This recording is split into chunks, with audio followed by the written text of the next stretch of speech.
गोविंद चंद्र साहू मु श्रीराम चौथ पारायण परिषद जड़े वरिष्ठ सदस्य आसंता मे 2 तारिख ठार मे 11 तारिख पर्यंत आमर श्री प्रभु श्रीरामचंद्र गोटे श्रीरामचंद्र मानस पारायण भक्ति ज्ञान जो 11 दिन 9 दिन धरी अनुष्ठित हो ओडिशार प्रतिष्ठित कथावाचक मान द्वारा आम ओडिशार यही भक्त मान सुंदर सुंदर कथावाचक मान द्वारा आम श्रीरामकर कथामृत शुणाइबू प्रथम 3 दिन कहे ओडिशार विशिष्ट प्रवचक बसंत पंडा महोदय पुरी तापर 3 दिन कहे ओडिशार अन्य जड़े वैशिष्ट प्रवचक बसंत विषय महोदय और लास्ट 3 दिन कहे ओडिशार आउ जड़े कथावाचक पंडित श्रीजुक्त सूर्यकांत रथ शर्मा महोदय और प्रतिदिन आम 1000 ରୁ 1500 लोक मैं प्रसाद सेवन व्यवस्था करूँ लास्ट दिन 3000 लोक प्रसाद सेवन व्यवस्था अच्छी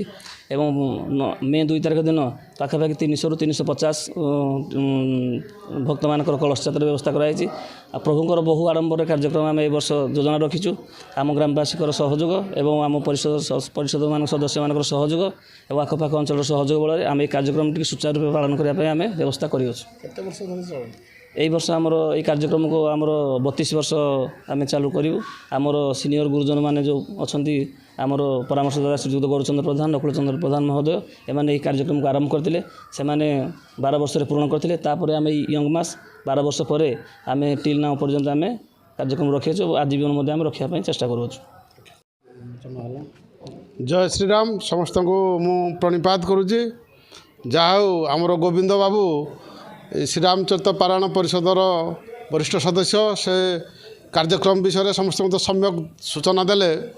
ता सहित मु अनुरोध करी आखपाख अंचल समस्त राम भक्त माने एवं राम नाम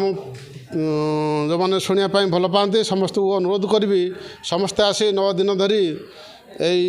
श्रीराम मंडप पाखे उपस्थित रे एवं रामकर कथामृत श्रवण करेंगे एवं कमिटी तरफ प्रत्येक दिन प्रसाद सेवन व्यवस्था कराई एवं समस्ते प्रसाद सेवन करेंगे एवं विशेषकर कांसर ग्रामवासी मान को अनुरोध करी समस्ते समस्त प्रकार तन मन धन दे यही अनुष्ठान को आग को बढ़ेबे एवं 31 वर्ष है तो अति शांति श्रृंखला सहित पालन होउची ए वर्ष आउ टिके अधिक मात्रा पालन करा बोली आज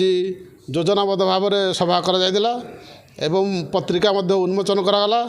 तेणु यापर समस्त जो आमर अच्छी अनुष्ठान कार्यकर्ता एवं सदस्य माने लगी पड़े एवं एथर बहुत धूमधाम रे हम बोली आशा रखुची एवं ए आखपाख अंचल समस्त श्रद्धालु भक्त मान अनुरोध करुँची समस्ते आसी यही महान यज्ञ योगदान करेंगे एवं निजर सामर्थ्य अनुसार साहाय्य सहयोग हाथ बढ़ेबे एतिक आशा रखुची।